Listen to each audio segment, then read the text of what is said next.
What's up, everyone, and welcome to Tide Talk, the Rhode Island FC podcast that's for the fans, by the fans. I'm your host, Matt, and whether you're a day one sicko or new to RIFC, you found your home.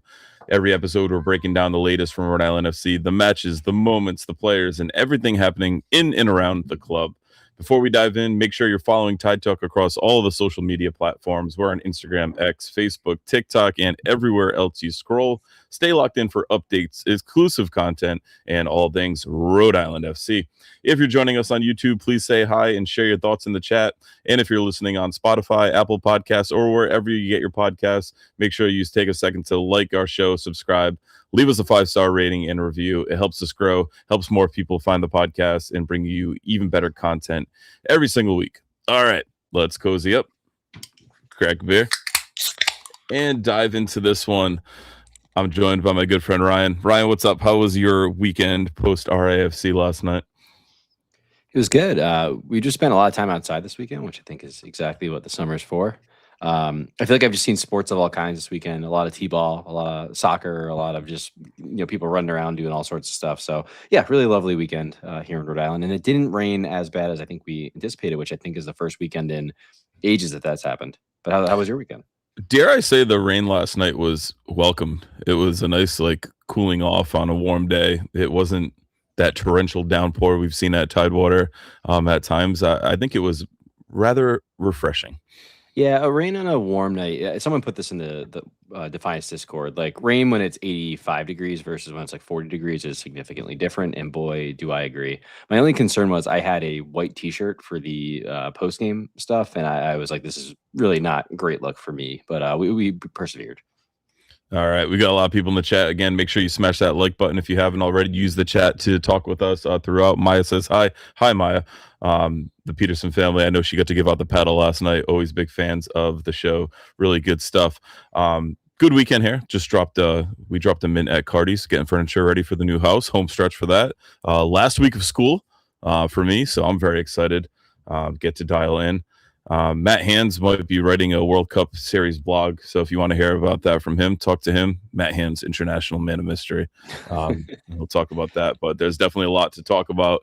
There's no one who signs themselves up for more just random ass work than Matt Hands.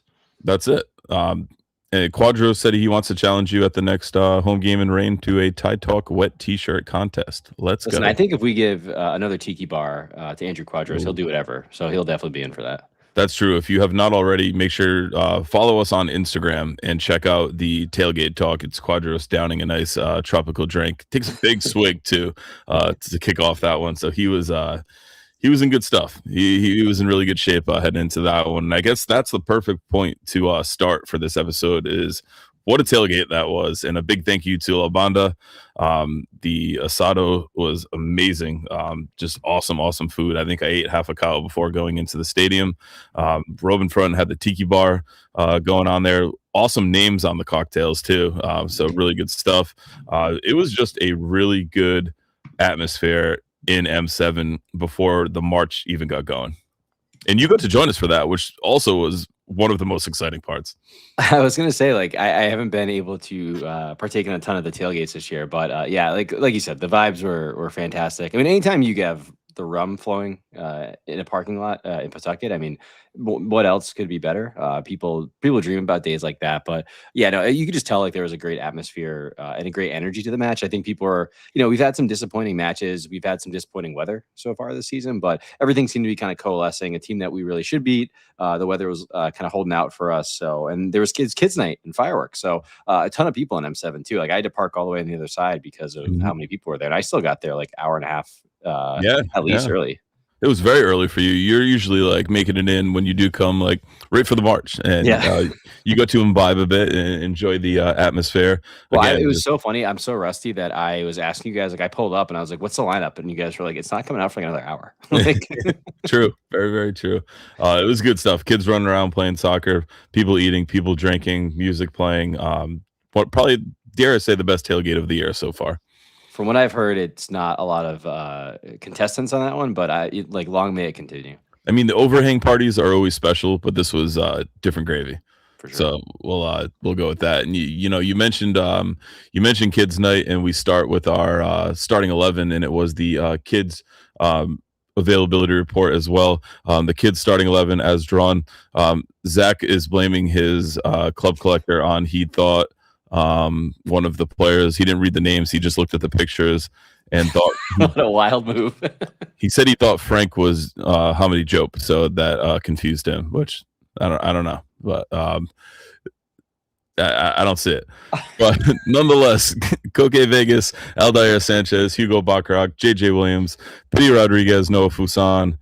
That's a really good drawing of Noah. Clay Holstead, very good drawing of Clay. Could have also been a very good drawing of Logan Dorsey, who we'll talk about a little bit later on. Frank Nodarce, Nikki the Fish Gardena, Karifa Yao, and Amos Shapiro Thompson. Very cool that they did this and brought it to life like this. Players out. Amos looking real Bruno Fernandes-y. Well, when I first looked at the Amos, and I don't want to take any shots at any kid's artwork because mine would probably look a lot worse than this. I thought he was decked out. Actually, sorry, it wasn't Frank. It was Yao that Zach thought was Jope. I thought Amos was decked out in tats on this one. I will say, like, I don't know what Noah paid the child who did this one, but it is unbelievable the quality different. Not that these other pictures are lacking quality, but Noah's is like a professional portrait was drawn. Yep. Well, learning experience for Zach nonetheless. You got to scroll to the availability report, and you could see how many Jope was out in the players out, along with CJ Williams, and then Dwayne Atkinson and Jojea Quazera out for international duty. I think one of the big question marks going into this game, we talked about last episode, and we also kind of expected that we would go with a pretty good 11, knowing that we were not dead in the water on the group yet. We do need some help still. Things kind of went our way. We still need a little bit more help. We'll talk about the group standings a little bit later on, but seeing JJ start, seeing Koke start, seeing Aldair start again, the three players who have really been eating up the minutes for us. Were you happy seeing that in this one, Ryan, or did you kind of hope any of those guys saw the bench and maybe only use as a substitute appearance?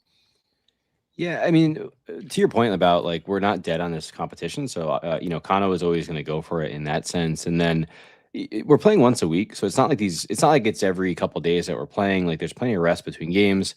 We also do have like the quote unquote World Cup break coming up, like 3 weeks off. So there is a bit of a light at the end of the tunnel of this stretch of the season. So all these guys who accumulating big minutes will get a really good breather, and maybe we'll see a little bit more rotation in the second kind of 2/3 of the season that we're going to go through.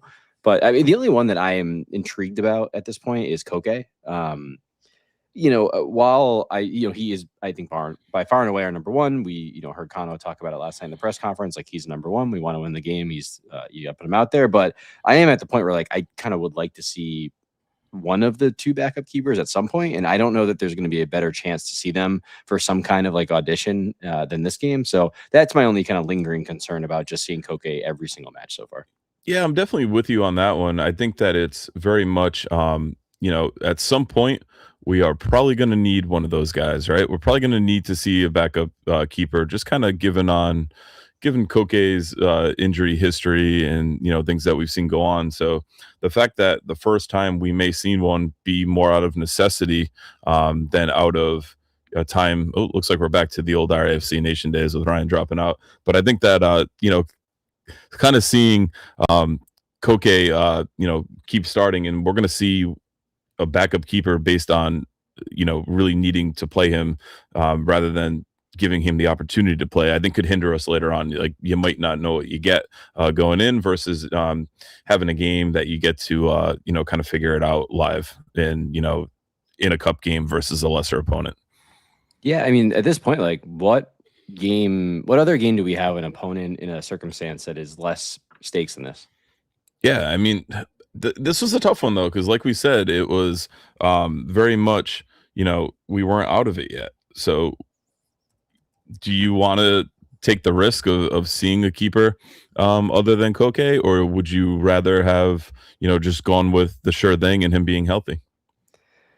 Yeah, I mean, again, I might have tried something different, but we know, as we're seeing on these beautiful portraits that the children drew, like they went with Koke, and like he's been very solid so far this season. So I understand why he's playing. It's just, again, I just get nervous that, to your point, like the first time we might see one of these other keepers is potentially like in an emergency situation versus like they had a chance to kind of get to know their teammates, and play some passes to some of the guys around them, and do literally anything on the pitch at game speed. So little, hopefully it's just something we never have to worry about. I'll knock on wood Sure. over here. Yeah. But again, Kogate's in fantastic form. So like, if he's available and you can play him and it all works out, then great. Getting into the stadium, also another great march to the match. Tons of smokes on it. Really good stuff. That street is getting tougher and tougher to walk. Surprising that we're still doing that route.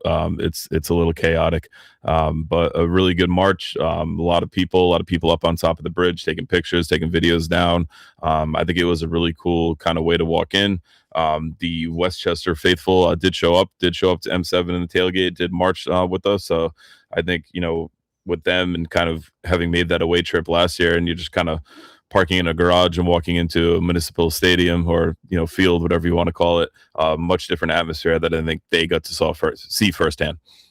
Oh, for sure. And it was cool to see them. I didn't get a chance to talk to them, but it was a lot of the same people we saw at the taco place last year, which that trip again, is one of the more legendary trips we've ever had. I brought a canned treehouse Paloma to the lot just because when I think of Westchester, I think of Palomas now because of that delicious Paloma I know you had as well, at their pregame bar for breakfast, basically, or brunch, we'll call it.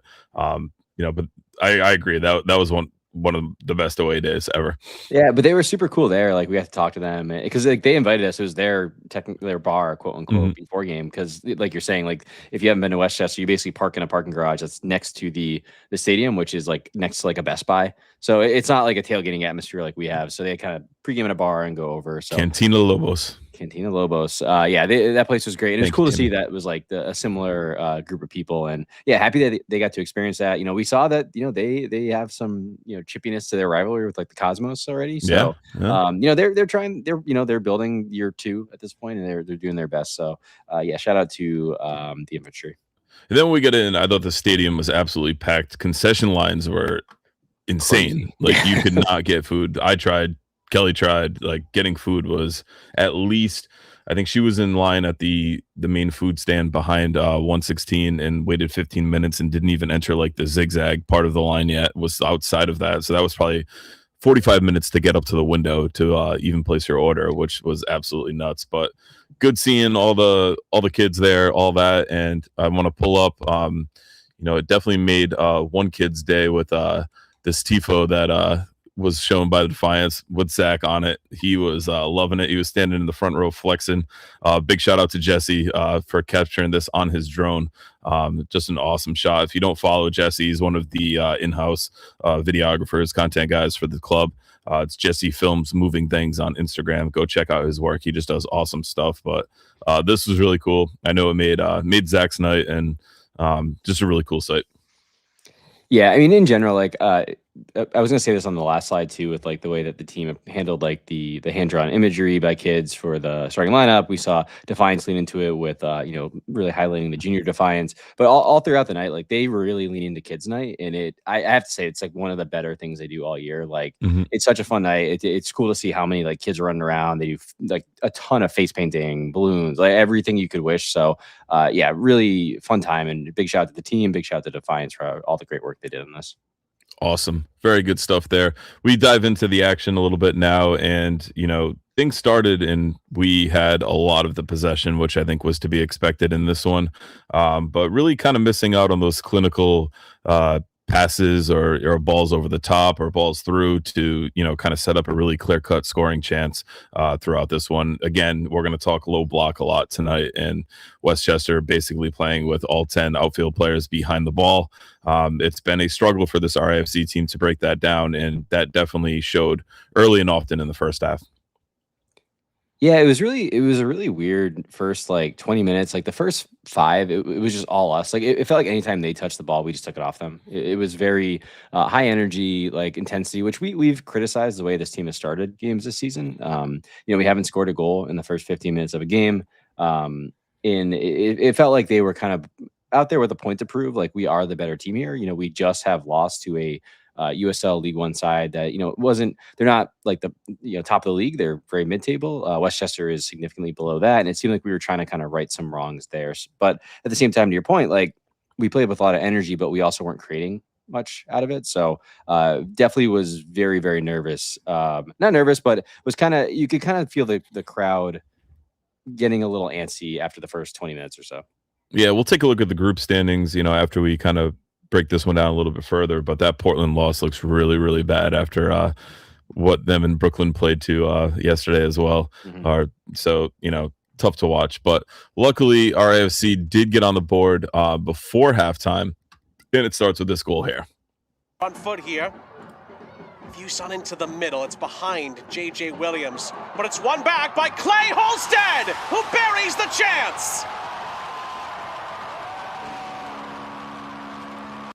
So Clay got us started in the 41st minute. We love to talk about the press of this team and how the press triggers plays like this. Just an outstanding one-man effort from Clay. Kano alluded to it post-match in the press conference as well. Clay pressing and then just hits maybe not his cleanest hit shot, but placed absolutely perfectly and gets us on the board and gets us the 1-0 advantage in the 41st minute. You know what's weird about this goal, and JJ's goal is similar. I wonder why they weren't celebrating. It was very subdued. That's a good shout. Kind of walks over. JJ kind of just was chilling. I don't know what that was about. It was kind of funny. But yeah, I mean, it's kind of one of those goals. We've seen Clay score, and I think when people think of a Clay Holstead goal, they think of an absolute golazo banger, which he's given you a lot of reason to believe that. But to me, this more epitomizes Clay Holstead's game. High intensity, heavy pressure, wins the ball, and then slots one home. From outside the box still, he had to make sure he got the style points. But, it was all about it. And this was what was working well. And that's what was so frustrating about the first half is anytime they had the ball and we pressed them in the final third, we got the ball back. It was I felt really bad for their holding midfielder. He was just getting bullied, absolutely bullied. Bullied and picked. But then when we had a ton of possession, we just couldn't find a way through. So it felt like if we were going to score, this was the type of goal we kind of had to figure out how to manufacture, because you can't just give them the ball and hope they just fuck around with it at the back. But we, again, anytime they had it, we were just pickpocketing them. So really great to see that from Clay. Also, love this close up here that we have, this pause where we're seeing that bandage on his hand keep getting less and less. We saw him taking long throws, which we'll get into in a second. But yeah, great. I mean, great to get on the board. And I think you could tell the crowd needed that. I think it was kind of getting tense, kind of getting quiet. I think people are getting frustrated, and I think the team was getting a little frustrated. It was just a lot of possession, but really no chances, no shots, no saves really coming out of it. It was just again, we've talked about this in a few games where it almost felt like a practice session where we'd have the ball, we'd do a possession, it would either go out of bounds or it was a very easy shot for the keeper to grab. And it was over and over and over where, this kind of broke up that rhythm and obviously got. Or we just totally airmailed it. There were quite a few that went whizzing by and over. Yep. Kind of like a Champions League penalty kick. But you mentioned that long throw by Clay. We'll take a look at that in a second. But the vibe in 116 was very much once we get one, the gates are going to open up. And luckily, we saw that lead double from 1-2 just 3 minutes later on this goal. Holstead from the long throw. This time he puts into a really good area. It's flicked on from Darce. Hit up into the air and headed in by Williams.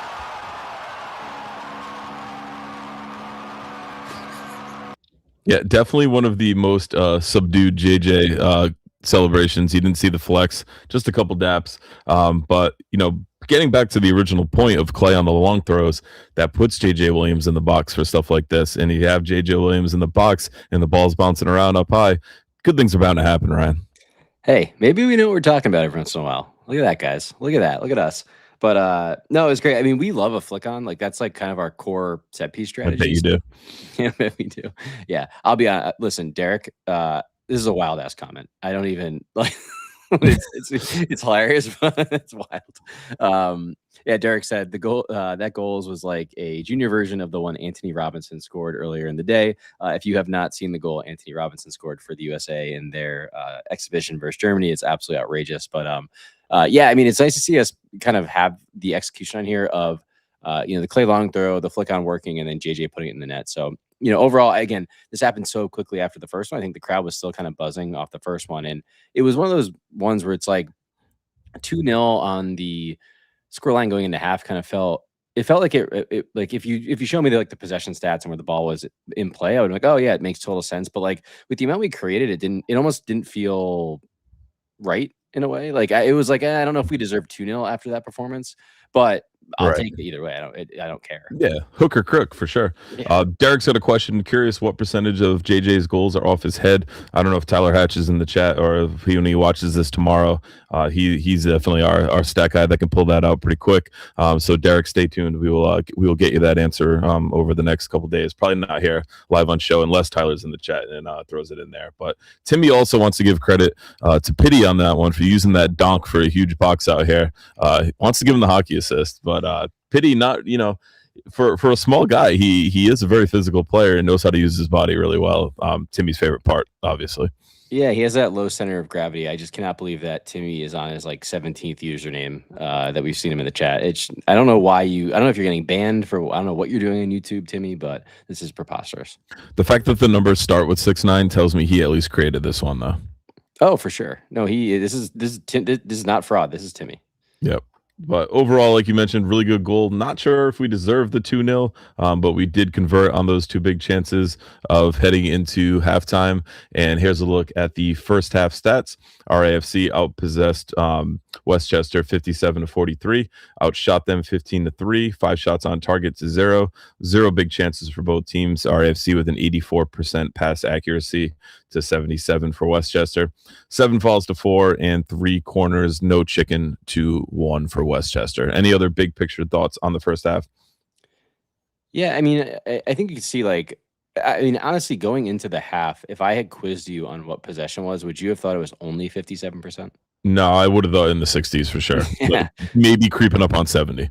It just felt like all we did was have the ball, but like with that, and I think why I'm saying that 2-0 felt a little generous to us is like we had only a third of our shots were on target. I can't even remember like a single big save. We did have the one, and Timmy mentioned it in the chat, the one where Noah hit the crossbar, which was a beautiful shot by Noah. But yeah, no big chances. We only had 3 corners, which again I think kind of shows the pressure that we had with the possession. Like it wasn't a lot that was like really causing them to panic and put the ball over the line on their end. So yeah, it was a 2-0 and very happy to have it. But at the same time, I think the team at halftime probably should have felt that they could do a lot better. For sure. Second half, we did see Harival and Leo Afonso come on. We'll talk about Leo a bit there. But I thought the second half started a lot like the first. Kind of dominating on possession. Westchester, I did think, got the ball in our box a little bit more early on in that second half, but I do think it was a lot of the same. And now that RIFC had the 2-0 advantage, that low block got even lower and lower at times and kind of clogged things up in the middle. And, I think this very easily could have been a game that was 5-0, 6-0 if Westchester came out and played a little bit.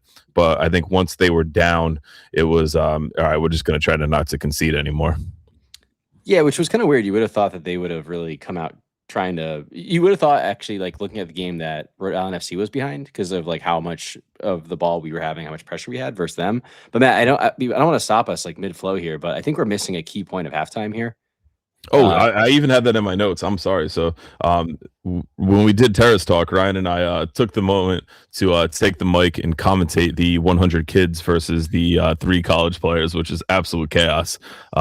Flanny had to get in there and body check some kids in there, the boards, to pick the ball up and get it back in the field of play. Scenes everywhere. It was just absolute chaos. We did our best.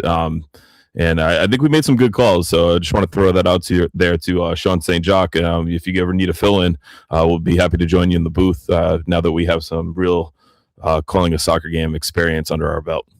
Yeah, listen, my summary of the match is whoever is the GM of the kids team did a hell of a job. They took the learnings from last year where the kids team, I don't think, really controlled the game. And this year it was just domination, definitely a much bigger kids team, I'll say, this year, but also really well drilled. I mean, we saw the press working well for RIFC in the first half. The press worked phenomenally for the children. They just created a wall that the pros couldn't get past, and they just were kind of creating a wall in front of the net, and the ball would just kind of bounce off them in. So it was a lot of a very good strategy. And then the time wasting tactics were outrageous. Oh, brilliant. They were just pinning the ball, like you said, up into the boards. Like it was absolute nuts. But shout out to Garrison. He got the clean sheet. We saw Graham. He got the clean sheet after some shenanigans where they threw the players a bone with some like FIFA level corruption and try to get the players an early goal there. I don't recognize the that goal. quote professional players, like Timmy says. He says, hey, they weren't college players. I do not recognize that first goal. It was, I don't know. I knew there was a ref out there, but he did not blow the whistle. Sarah mentions they lost a kid. Hopefully that kid found said parent afterwards. But I will say, my wife bringing the boys down, you were told you could go down at field level with them, but then they stopped all the parents. So I think there was a little bit of chaos there as well. Timmy wants to chime in on this performance. He says, I know Hedry didn't score, but I thought his off the ball work rate was absolutely sensational. Let us know what that player rating is, Timmy. We want to hear that. And then Sarah also says another kid or two got injured. So given the game state, I think that's pretty low. Yeah, you should seriously go check out that video. It is it's insane what they do out there. Good stuff. All right, back to that second half. Like I said, I thought it was more of the same. Westchester had no intent of coming out and playing. They did, threaten a little bit kind of midway through the second half, but I think the odds of them scoring a goal in that half were very low. They just wanted to sit back in that block and try not to concede again, which they almost did.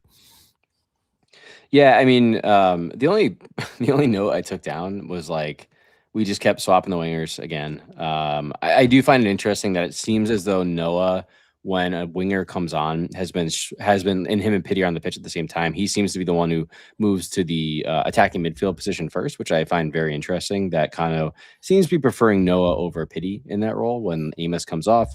Again, I think there's a lot of, and especially as we kind of move forward with, we might talk about the departure of Logan Dorsey and what that means in terms of the depth chart in certain positions. But, it seems like we still haven't figured out exactly the style of play and who is our best at a couple of positions. And I do think it'll be interesting to see how Kano keeps deploying that kind of midfield three as well as the wingers. I mean, I think at this point, Joe J has kind of locked down that right wing, but I would argue the left wing's very up for debate. I think the number 10 attacking midfielder position is very interesting because we have such different profiles who could all slot in there. And I think, I don't know if it's going to be horses for courses or if we're going to find someone kind of really claims that position for their own. So a couple things to keep an eye on for the rest of the season there.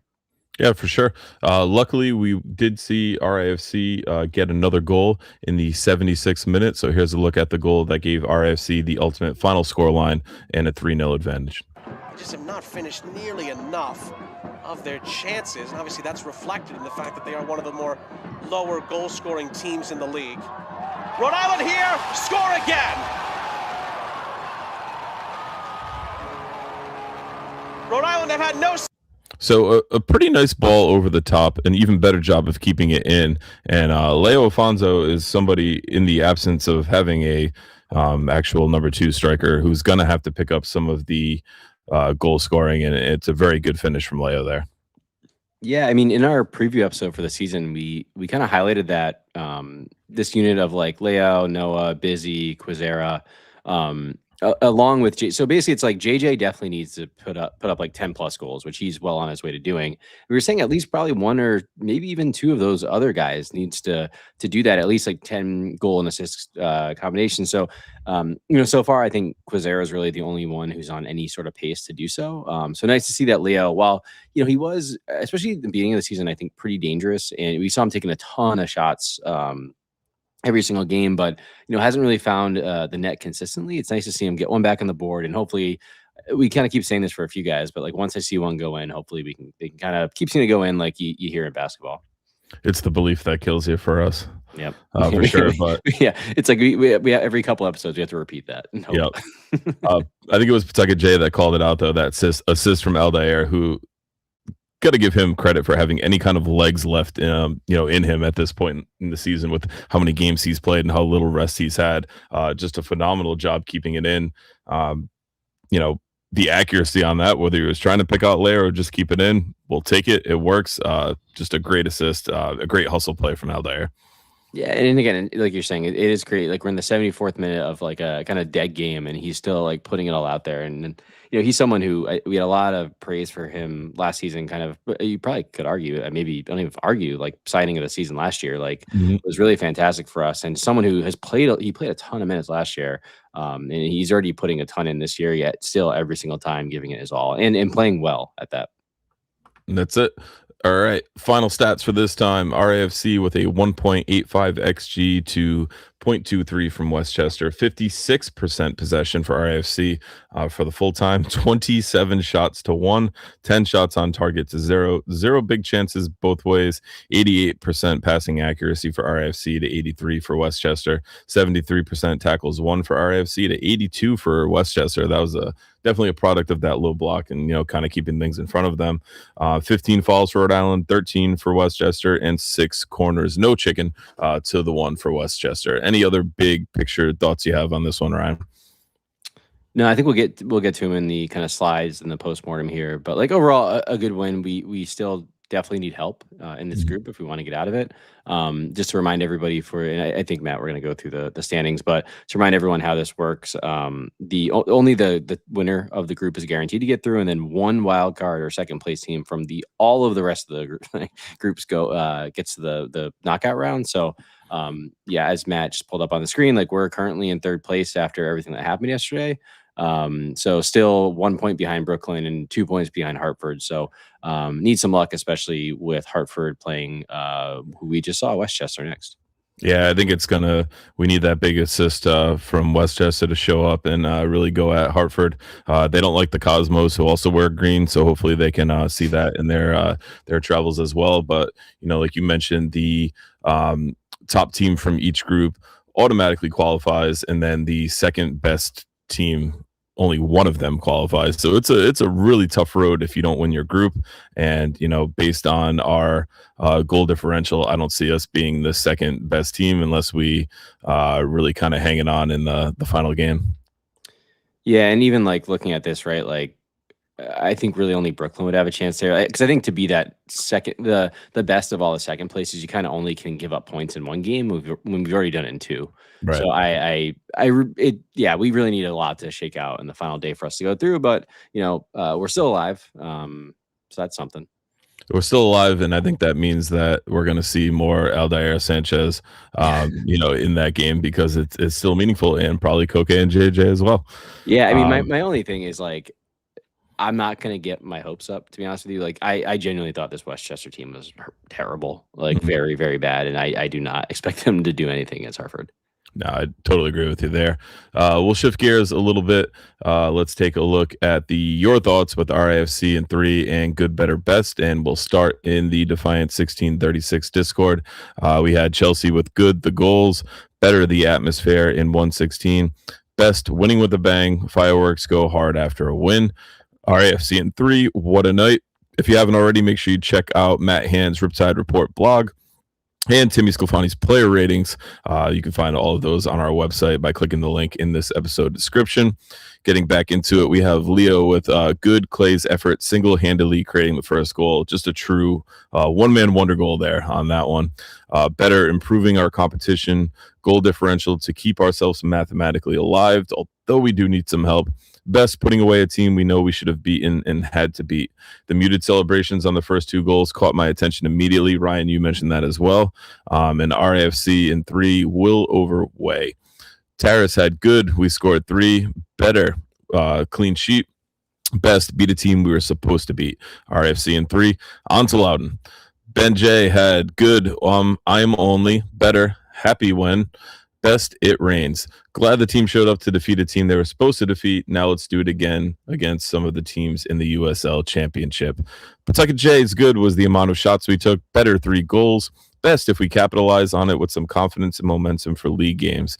RFC in 3. Thank you, Labanda, TY Labanda. So thank you for that delicious meat. Timmy's mouth is still watering, I'm sure. Chad M's good was rain held off. For the most part, I did like it, though. I did like that little bit of rain we got. Better, 3 goals. Best, Labanda's Asado.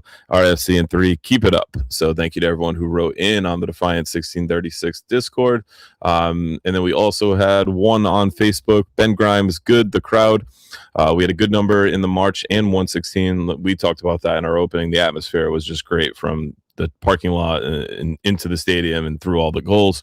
Better, winning against teams who are supposed to beat. Best, getting free pretzels from the stand at the walkout. I wouldn't advertise that too heavy, Ben. I'm just saying, keep that a little secret so you can capitalize on that a little bit. Yeah, more. I mean, we've already I've been burned by the amount of hype we give in the pretzels because I've yet to get one this season. The line's so long. I would say you were talking about concessions to start this game. The biggest complaint I have at this point is there needs to be a second pretzel stand. They will print money and just put a second pretzel stand in. I saw early in the chat, I forget who it was, and I'm trying to find it, so I don't know if I will on time. But it's Chris Frappier. And he said, "I'd love to see a popcorn guy walking around the stands like Fenway, something to alleviate the lines." I think that would be a great idea. I think you should email the club, Chris. I think if they had any kind of food that could get passed out, so you don't have to get out of your seats, it would do bits as far as sales. I mean, they had it in Portland. It was awesome. They had guys with beer walking around. It was really great. I actually got in one of the bear lines, and then a guy with the tub came up to me. He's like, "Hey, you want any of this instead?" I'm like, "Yeah, sure. If I don't have to wait 15 more people." It was great. I mean, especially if you can get someone who, in Fenway, they kind of chuck the peanuts at you. If you can get someone to kick it, I mean, what a tie-in to the stadium. That's true. Very, very true. And then it's across games, you got some guy like flicking it with the stick. I mean, guys, the possibilities are endless. Endless. Absolutely endless. All right. RIFC in focus. You ready, Ryan? Let's do it. All right. So we're going to start in focus with actually not, well, I guess I'm talking right now, but we're actually going to kick it to Coach Cano Smith to kind of set the table here about the performance last night.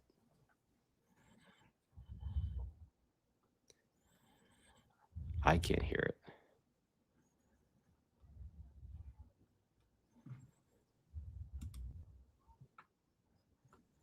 Matt, can you hear it? I can hear it. Oh, I cannot. Can the chat? Can you hear it? No audio. Do you have to reshare?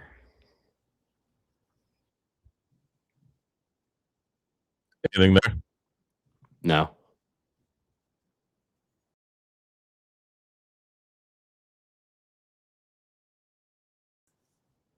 Could we try resharing? Sure. All right, hold on. Let's I'm gonna hide that from the stream. Everyone close your eyes. Don't look at the rest of the slides. All right. What do you think my best plan of action is here, Ryan? We'll get let's give it a quick refresh and we'll kind of go from there. Perfect.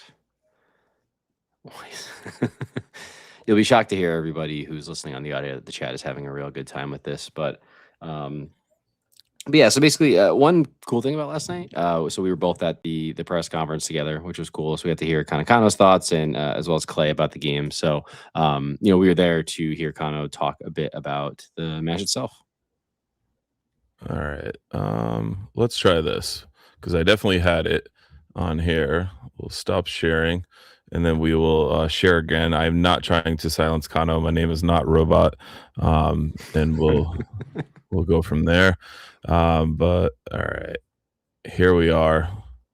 We're back on screen. Let's take two. Yeah, I want so much more. Anything, Ryan? From the team. Yeah, good. I think we can be so much more clinical, so much dominance in the game and territory.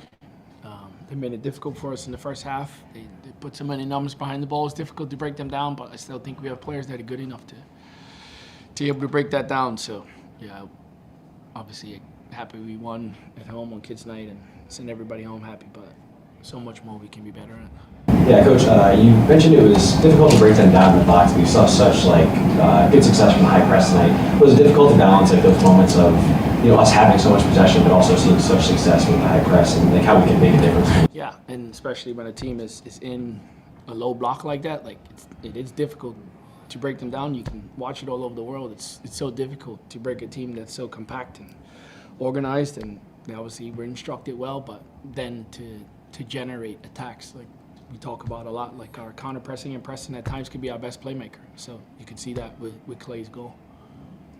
Like Matt Hand said, loud. I love how you amplified your question into the loudest audio of the clip. Well done, Ryan. I couldn't add it. I was in it really fast before this, and sure. You can't hear within the blah, blah, blah. So I think when you said what are my full-time thoughts, I think this is really really my thoughts as well on the game. I don't think we played very well. It was a really weird feeling kind of at the end of the game. Obviously you're excited. It's 3-0. But it just kind of left me a little bit concerned because that was a very bad Westchester team. They obviously came to not get beat, but at the same time, we talked at halftime, in my actual prediction outside of talking about the kids game, like it easily could have been 6, 12, 10. Like there could have been a ton of goals in this one. They did not really come to play, and I don't think if they wanted to, they could. Definitely, I don't think it was a performance. But to Connor's point, like one of the big pieces here was that they played a really low block. So Matt, if you go to the next slide.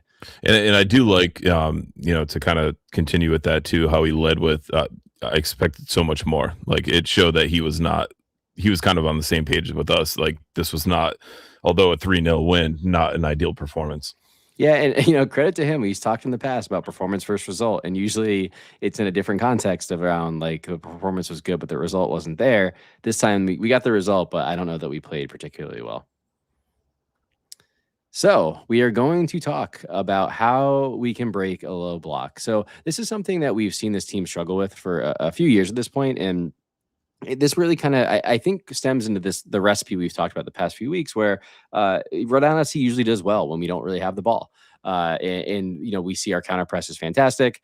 We do a really good job on the break, but when we have the ball and we're a team that's kind of sitting in, we don't really do a fantastic job. So kind of mentioned here, so territorial dominance. So this game, if I was drinking coffee when I was checking SofaScore this morning, I would have spit it out. But if you look at this graph, and if you're listening on the podcast, again, great time to check out the YouTube here. 43% of this game was played in Westchester's final third. Rhode Island SC alone had 201 passes in Westchester's final third. But at the end of the day, we've created 0 big chances in this one. Like, yes, we got goals, and you don't need a big chance to score a goal, but big chances, again, really allude to like what is the quality of like your possession? What's the quality of your actions in that final third here? And I think anyone who watched the game last night, and to Matt and I's point, especially at halftime, it's like you would have thought if I quizzed you at halftime that we had 60 something, if not 70% possession. Mm-hmm. And this is why. It's because the ball was so on, honestly, I don't know how anyone in 116 saw the first half, because the ball was just only on the other side of the pitch. So hard. Yeah. So when you see something like this, right, it's like, it's great having the ball. It's great being in their final third, but when you don't do anything with it, what's the point? So I think a lot of that comes down to kind of 2 key pieces that we saw a lot last night that we could tweak. So Matt, if you go to the next slide here. So first up, we play the ball a lot to the winger. So here we have a play that I think illustrates a lot of what was happening last night. So we have Noah Fuson here on the wing, and this is not singling out Noah. Like this is very much was a problem for every single person who touched the ball in this area, right? So the reason you want to get the ball out quickly to the wings, like we're doing here, is you want to get the winger one-on-one with the defender, which we actually have here. The problem with last night is, we were very cross heavy, but we also couldn't beat our man. So, we were 3 of 12 on dribbles last night, and we were 9 of 25 on crosses. So we weren't particularly accurate on the crosses. Woof. Honestly, 9 for 25 isn't horrible, but like putting 25 crosses in isn't like a really sharp night. And then again, 3 of 12 on dribbles, like we just weren't able to beat the defender. So we really saw last night, like in this position that Noah's in, it was either a cross in or going back to Frank behind him, or whoever was kind of the center back behind there. But I think it saw, especially in season 1, if we go to the next slide, there's a lot of like better options here. So there's 2 kind of circles here highlighted where number 1, you can get to the touchline. And I thought this was something that if you've been around for a few seasons now, that Steven Turnbull did a fantastic job, especially in year 1, of getting to that touchline and then kind of whipping cutbacks back in where, someone like a JJ or a Chico or a Noah would be crashing the box to kind of slot that touch home. The other side of it is getting to the half space. And we've seen that work better this year. So the half space is really that space that's between being kind of at that center D at the 18 and the corner of the D. And when you get there, we see a lot, like Jorge Quizera has made a phenomenal work of that this year, kind of curling in those balls from here, because, the way we've been playing with our wingers, a lot of the time they're on their stronger foot here. But the other side too, like you can see actually in this clip here that putting in a cross from that half space, JJ's right on the back post already. Him crashing that back post would really give him like a really good angle to attack it. The third thing that we just weren't seeing last night is we were isolating the winger out there, but we were never doing anything to make the fullback or whoever the defender was nervous. So like from this play here, like having Frank or whoever is kind of the fullback, or even in this case center back behind the winger, like overlap it makes the team move. It makes the team nervous. So there's a lot more options that we just were not seeing last night that I would really hope we start to look at as we continue with the formation that we're playing. So I'll pause there. But yeah, so Matt, the other one too here. So right, we talked about the wings, but another thing that was happening last night is we were getting the ball kind of in the middle, really near the top of the D, and it just felt like we did nothing with it. A lot of times we just kind of like ran into the opposition and we would turn the ball over, or we would kind of just haphazardly hit the ball out of bounds. So this is a clip. It's honestly within the same play, I think, as the Noah one, but it kind of illustrates what happens. So with this one, Pity kind of starts dribbling. He's surrounded by both RIFC and Westchester players. Ends up just kind of shooting the ball like a mile over the bar, a la Gabrielle in the Champions League final. See, I can do it to you guys. But I think there's a lot of He other actually things. saying that. Yeah, there we go. And last night, like we just forced a lot of shots from outside the box. Like we just lost patience, and we were at 13 of our 25 shots were from outside the box. So again, if we look at this play, one thing that I like as an illustration for Matt, if you have the next slide, is kind of what's called building a ladder here. So we see that there's actually a lot of RIFC players around Pity here. So to me, instead of trying to continue to drive in and shoot the ball, trying to get it out of the stadium over that Ford sign there, he can really build that ladder here. So if he does a really quick touch to Amos is already cutting in, and he would then have three different guys to work to, right? So he has JJ, who's making a run across his center back. You have, I think that is Noah, who could really dart into the middle of the pitch between the two center backs there. And you also have someone like Aldair, who will be going towards that back post. So again, building that ladder where maybe you're not making the pass to the final guy, making that final assist, but one layer up who can then get another layer up. Again, like you're kind of climbing a ladder, I think could really unlock teams and kind of just cause them a little bit more chaos, like quicker 1-2s. Quite frankly, I think we saw like Noah and JJ do that really well year one, and I hope that they can regain that chemistry. This is where I think having Noah at that number, that attacking midfielder, number 10 position is really interesting because it brings him and JJ closer together again. So more to come there, but hopefully, as we have more possession, face more of these low blocks, we can do things a little bit differently, both on the wings and through the middle of the pitch, so that we have diversity, but also just better execution. Yeah, and anything that can help us begin to try to break a low block would be quite impressive and quite needed. Because I think teams are going to see this and see the struggle, and it's really kind of the blueprint game plan for how to play RAFC. Yeah, I mean, because if you watch last night, you're going to say, like, we should not play out of the back because that is a recipe for disaster, because RFC can press you off the pitch, which is, like, it is a great weapon to have. The problem is it's, like, very circumstantial and you can't always control it, where, like, this is more in our control. And, again, if the other team just wants to counter on us, like, we make it a lot easier here because, we're kind of going hell for leather, putting all the pieces here. But then if any turnover here, it's like they can break on us super easily.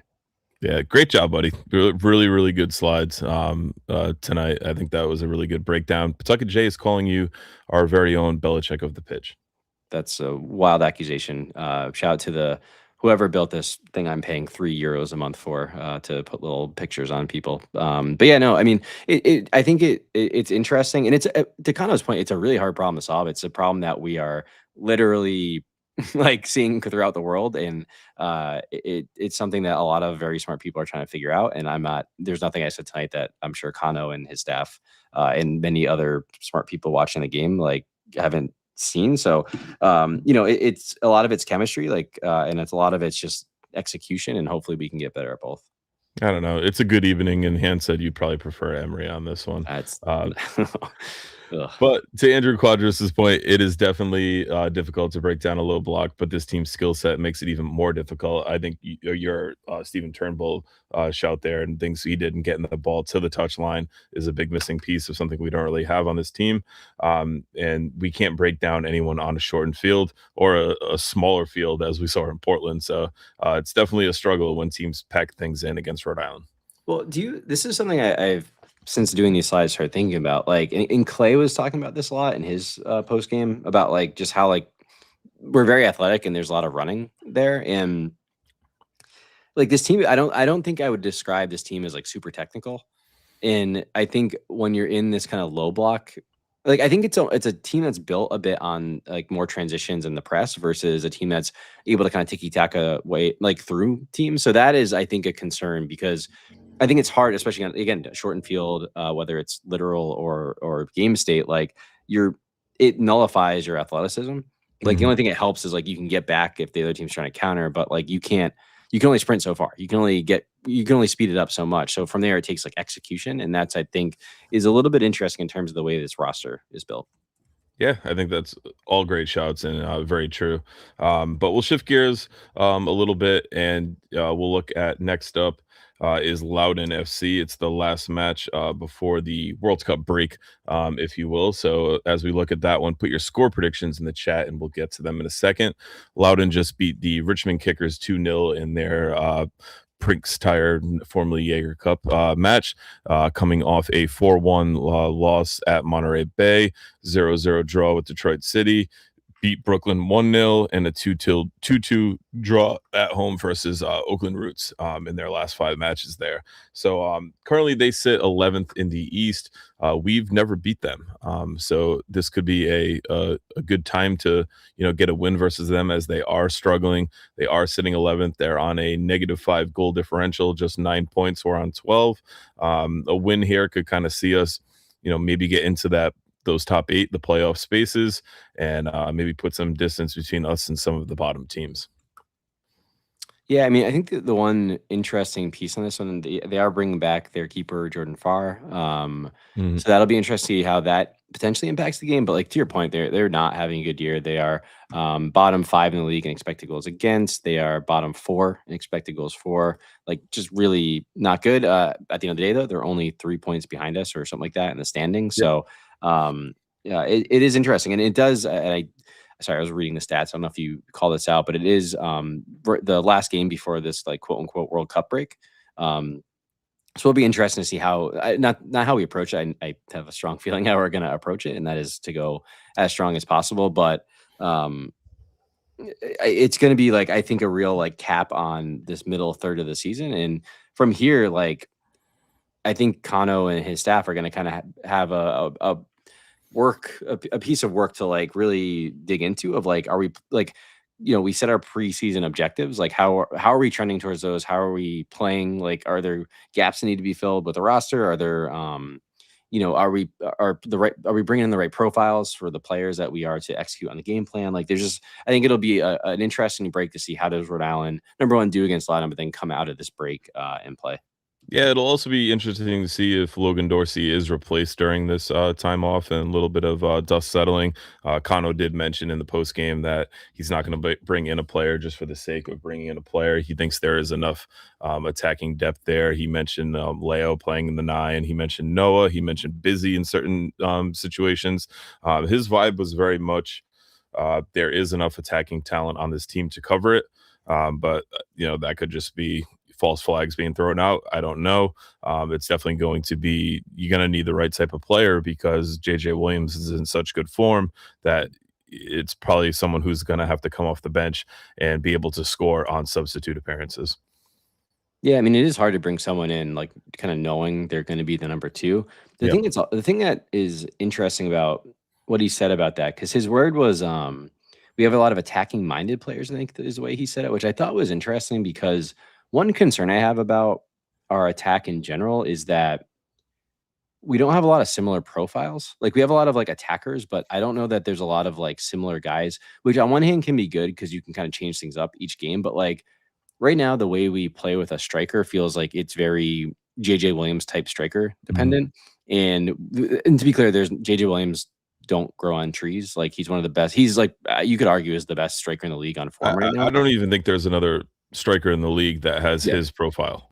Yeah, so like I'm saying that with the big asterisk of like I don't even know how you approach this, but like my concern is like we play in such a certain way due to JJ's like superpowers, and I just worry that like he's kind of like a cog in the machine that can't be replaced. And if kind of we do have this backup who's there to try to take minutes off him and stuff, it's like can we find someone who can do enough JJ Williams stuff that it doesn't break the entire system or cause us to like rethink everything mid-game? I'd almost argue that this if another player is brought in, it has to be a younger forward, probably not an MLS next guy. It's got to be a younger USL Championship type player, maybe with a similar type profile, a target man, a hold up man, because I don't think we're going to get a MLS next guy on loan with loan stipulations and the parent club wanting to see a player get minutes and develop, knowing you have a striker like JJ. Yeah, could I interest you in one Matthew Ndongo again? Hey, I think it might have been the better option than Logan Dorsey. All right, but before we do go to the chat and go to your score predictions, if you're still with us, make sure you smash that like button if you haven't already, or log on to your other 4 accounts like Timmy and smash it from there too. Timmy led us off with score prediction. I'm ready to be heard again, but then followed it up with Loudon is bad, 1-0 RIFC. Andrew Quadros has a 1-1 draw. Quadros. Chris Peterson has 2-1 RIFC. They blow. Love it. Pawtucket Jays go 1-0 RIFC. Sarah's got 1-1. And that's all we got in the chat so far. And Timmy wants to know if you're describing Mark Doyle as that number 2 striker. I should just left open space for who you want to, what former RFC name you want to fill in with my JJ Williams rant. There you go. I'm going to go 2-1 RFC. What about Albert Tiqua? Oh, that would have been nice. Matt Hans would love that. I'm going to go 2-1 RFC. I think we get our first win over Loudon. I think they're playing really bad. I think we're scoring goals. Hopefully it's not just sit back or hopefully we learn how to pick a lock between now and then. But I'm going to go optimistic. I haven't been that optimistic lately, so I'll try that route. I'm going to go 2-1 Rhode Island in Loudon. So I worry when I've been optimistic, we don't. And I'll give you another second. Ghost of FQB's got a 1-1 draw.